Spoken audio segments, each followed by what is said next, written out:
Hotly contested game at Rogers Place tonight. The Lightning beat the Oilers 5-2, their third straight victory, fourth in their last five. As we welcome you to After Hours, we're pleased to have with us the cream of the NHL coaching crop. Jon Cooper is the longest tenured coach in the NHL, behind the Tampa Bay bench now for 14 seasons. You lead the longevity list by a long shot. Do you even know who's second? No, I don't. It's Jared Bednar, who's been in Colorado for 10 seasons. I was going to go. I thought it was Sully, but yeah, he moved. Yeah, no, he's with the Rangers now. But so Bednar would need 4 seasons to get to your level, except you'll probably still be coaching, so he'll still be 4 seasons behind. And there is some Jethro Bodine math right there. Let's talk about the culture of the Tampa Bay Lightning. Louis raised the point this morning that he has seen a change in it. Louis, follow up. Yeah, no question. And you touched on it this morning. Started with the exhibition. We all know what happened in that those games against the Florida Panthers. But you said this morning, I think you called it the pugilistic way. We're not afraid to step up and do that. The culture has changed in your room, and we saw it here tonight. Yeah, it was, when we were on our runs and winning cups, we had an identity. And, did we have some wonderful players and the skill guys, the Cooches and Points and Stammers and all those guys? We had them. I thought what we needed is we needed to get tougher. And we need to get, we didn't have to bring the biggest guys, but we need to bring in mentally tough guys. And I told guys, hey, listen, you don't have to fight. You just have to be willing to. Yeah. And you have to make everybody in the building know that you are. And we kind of built a team that way that really stuck up for each other and like kind of relished in it. And so I don't know if, what happened, then COVID hit and we went on our run and then we lost a bunch of these players that, just out of, because of cap crunch. So we lose Coleman, we lose Goudreau, we lose Gord. You go down the list of guys we lost, and it's taken us a little time to build that back up. And but we have found some unbelievable characters, and they've really bought into what we're doing. I think you lead the league in fighting majors with 42 after tonight, so more than willing to fight, I guess we could say. Yeah. There's a question from Daniel Olson. What are you feeding Kucherov? The way he's playing is not normal. Well, 4 more points tonight. It's normal for him. And I've had a luxury. It's probably why I'm sitting here right now. It's because of guys like Kucherov. What a wonderful player. And you sit here in Edmonton and you're blessed to be able to watch not even, McDavid, but you got Draisaitl, some of the greatest players ever to play. And, we're fortunate enough to have Cooch here. And I think, part of the great thing about the game is all the teams getting to play each other. And, when you get 2 superstars like this in a building, it's pretty electric, and they both delivered. Here you are in a building that you know well. Louis. Well, you walked around here this morning when we were having a little discussion. First of all, what do I do with the towel? You can I got put the towel on your knee. You can hold on to it. Over your shoulder. Like. Probably right there would be good, though, if you want. Okay. Louis and I will sign it for you before you leave. I'm excited about the towel. But it's the famous towel. We caught you looking around here, and you said some great things happened in this hallway. What's your favorite memory here at Rogers Place? And obviously, we all kind of know 2020 was pretty special. I don't want to take the whole 22 minutes up in this story, but I'll give you a quick one. If anybody watches, ironically, the college basketball tournament's going on right now. And the University of Michigan lost. They were the #1 seed. They were the first team ever to lose to a number 16 seed. And so then the next year, they won the national championship. Fast forward to us, we were the #1 seed, got swept by Columbus, and our neighbor came by with a University of Virginia hat, and she was Jan, just beautiful lady. She's like, I don't know, you know the story, but here, will you wear this hat? And I was like really touched. Anyway, brought the hat with me everywhere. And all during the year and the whole thing, and then I had it here. We were in the Stanley Cup final, and boom, we win. And I'm about to go on SportsCenter in the U.S. It's with Scott Van Pelt, and Kucherov whips around the corner, and he goes, where's the hat? And I was like, I didn't even know you paid attention to the hat. He goes, yes, I did. So we had to run, get the hat, and I wore the hat right there on SportsCenter. That was a big part of our lore was that University of Virginia hat and their inspiration. All right. Present tense. You went through a post-Olympic swoon. I think the Lightning had lost, 7 of 10 coming out of the break.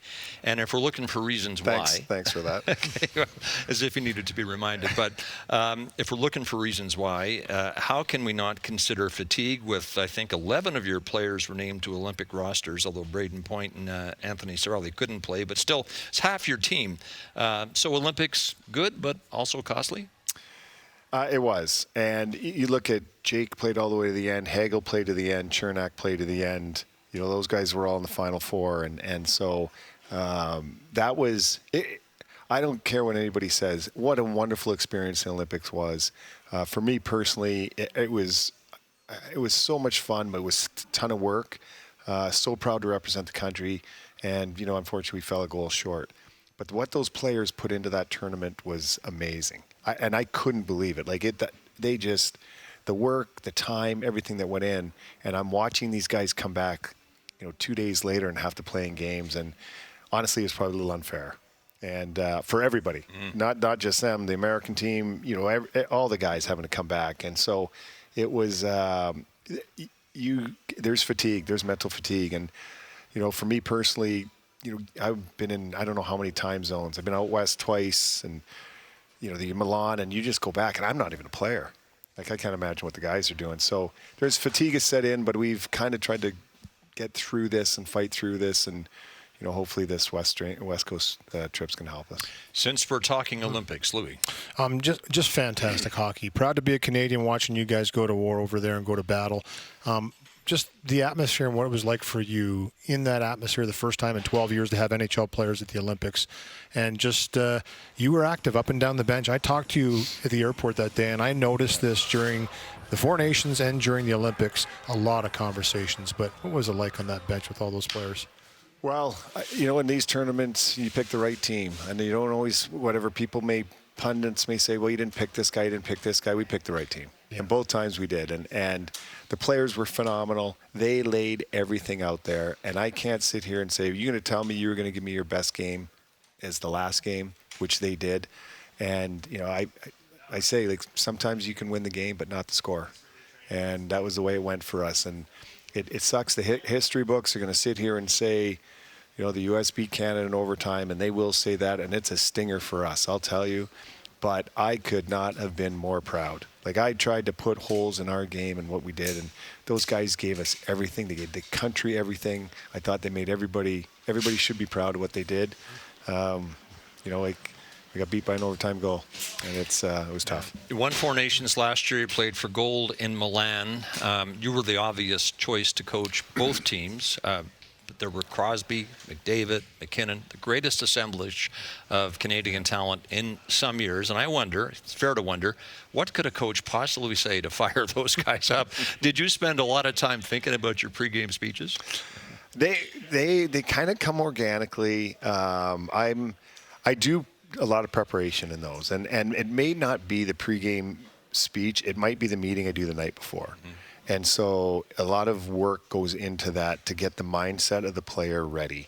And whether it's we're playing France or the Czechs, it was Finland, it didn't matter. And there was always a theme of how things had to go, but also accountability. And the one thing is, I think, especially in the Four Nations, there were some accountability meetings there we held, and then it just carried into this. But everybody, they didn't care. Like, they just wanted to win. And, you know, even, you know, that Macklin Celebrini, geez, I was so incredibly impressed at him. But, you know, there's a couple of times he would leak off the end, a little backhand sauce that might have gone the other way. And, you know, you just, little conversation with him, and never happens again. And he's just doing everything to try and win. And so there were so many fabulous players, but they wanted to be coached. They wanted to listen, and they did everything we asked. All right, Four Nations last year. Here's how you fire them up. All right, don't play with fear tonight. Play with courage. All right, don't play for yourself. Play for your country. Play for the guy sitting in this room. That's all you got to do. All right, and let's let everything unfold the way it is. It's all the little moments that will create one big, huge moment. That's why we're here. All right. Let's go make our country proud. Eh, boys? Come on. So clearly, John, coaching is about far more than pre- and post-game speeches. There's a small matter of the games, adjustments, getting the right players on the ice at the right time. So we go back to Four Nations now. Canada and the U.S. in overtime in the final last year. Somebody be selfish and shoot it in the net. McDavid with Marner. Somebody be selfish and shoot it in the net. McDavid with Marner, you bellowed. So apparently all you got to do is ask. That's some coaching right there. Best speech ever. It was. It's so funny when those things work out too, because everybody's so excited, but then you get the two players that look behind you and go, "Are you kidding me?" And we were all so pumped up. But that was the truth, though. Like you get that collaboration of players, and they want to end it. It's got to be tic-tac-toe. They want to pass it in the net. Like, somebody's got to damn shoot it in the net. Let's go. And so I thought when we were trying to pull, you never want anybody to be unselfish, but we had to pull and make, like, they had to be selfish. Skip ahead now, if we could, to the medal presentations. Are you going to forever look at the silver medal as unfinished business? You know what was really tough about this? I've been on the wrong end of Stanley Cup finals, two of them, and having to sit on the bench, and it's awful. I don't even watch it, but you know, there's a courtesy there. You let the team celebrate, and then the handshake line is, and you're off. This was 30 minutes of agony, because had the coaches left, we would have looked like sour grapes. So we had to stay there. The players got moved around. It took forever to get the carpets and everything, and the teams out there. And I felt that was a stinger. That was a stinger, and it was just like, you know, cut by 1,000. It stung. And so, yeah, you watch that, and it's, you know, it's no different than us getting swept by Columbus. It just lights a fire. And you know, I have this, I don't know, fear of losing it overrides my thrill of winning, and I hate to lose. And so I don't know what's going to happen in 4 more years, but there'd be nothing more to love to get another shot at that. All right, one Olympic leftover. There has been no end of discussion, complaining, I guess we could say, about 3-on-3 overtime being no way to decide an Olympic gold medal. But would we do well to remember that 3-on-3 overtime was just fine when Mitch Marner saved Canada against Czechia? It was a beauty, too. Well, hold on. Let's go back to Four Nations, and he saved us against the Swedes. Exactly. Well, could you imagine? McDavid with Marner. Yeah. Could you imagine if this was, if that had not happened? Yeah. If we don't win that game, and well, then the whole thing would have been the too many men and all the things that happened in that game. Thank God it didn't. You didn't need that. No, the game didn't need that. Yeah. The game didn't need that. But you know, I've coached 2 international tournaments. This is true. 2017 World Championships and the 2026 Olympics. Did not lose a game in regulation in any of those tournaments, and got silver both time. Wow. Shootout and overtime. So all right, tough. This is a hard turn, but life can be cruel. On the way back from Milan, you got word that your father, Bob, had passed away, Louis. Yeah, tell us about your dad, Bob. Oh, Bob, the working man's friend. There he is. He, you know what? He grew up in New Westminster. He was born there. He went to Prince George. And he brought my mom with him, a little California girl. I don't know if she was 20, 21 years old. And he started at RJ Cooper Construction.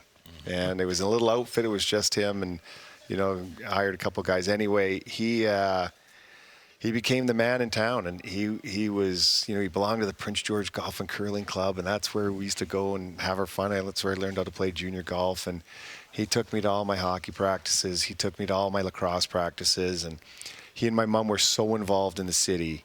It was a phenomenal place to grow up and live. He was the man there, in my eyes.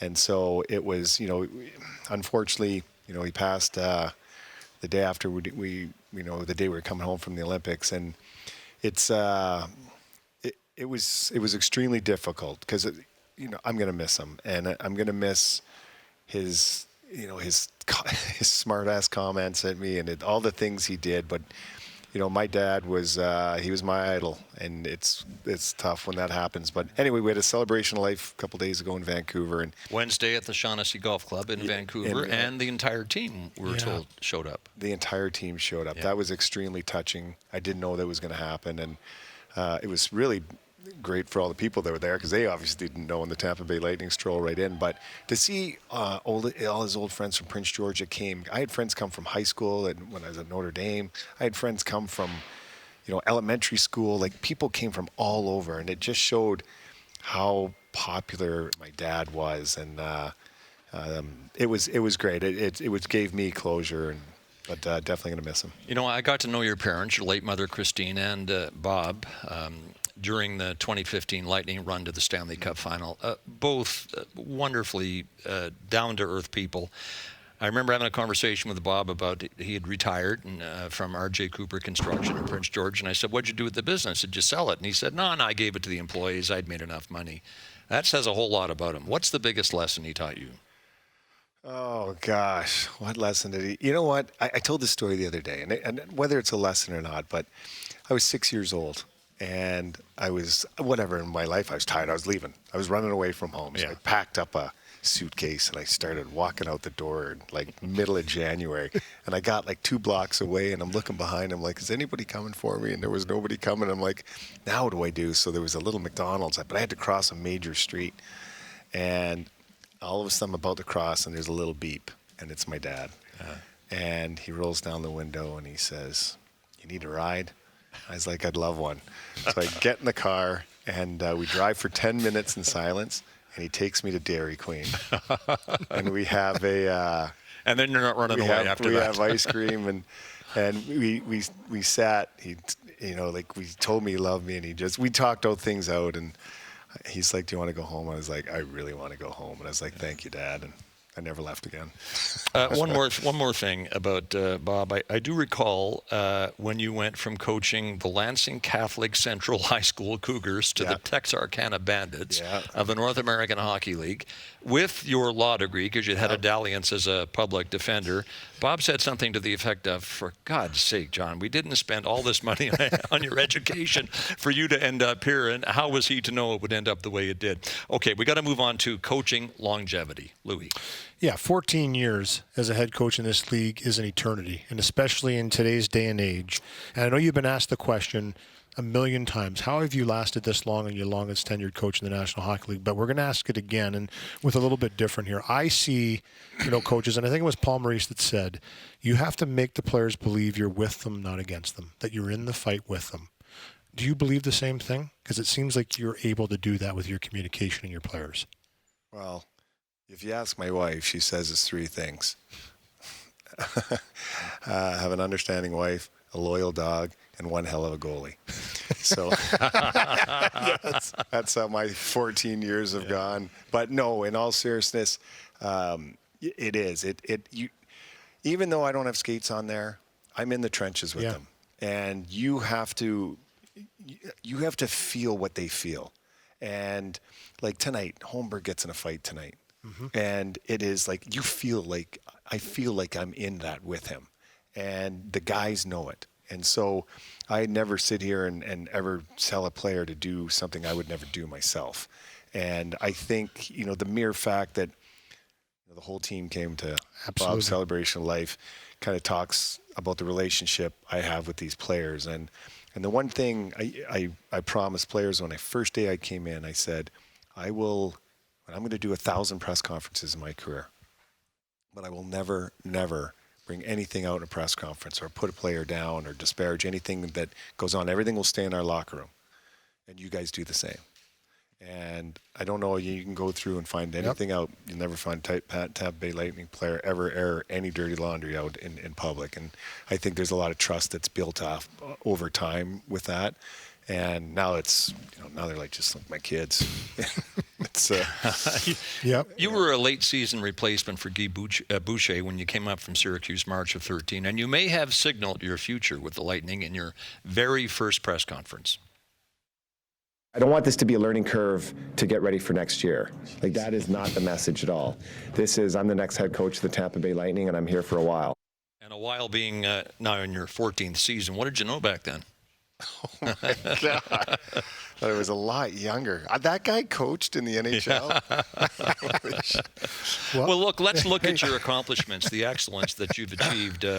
2 Stanley Cups, 4 Stanley Cup final appearances, 4 nations, Olympic silver. These are impeccable credentials, but none of this would be possible if your message wasn't getting through, as we like to say, players buying in. Our colleague Harry Neal used to have an expression in which he said, after a while, it gets really hard to turn the radio up loud enough for the players to hear you.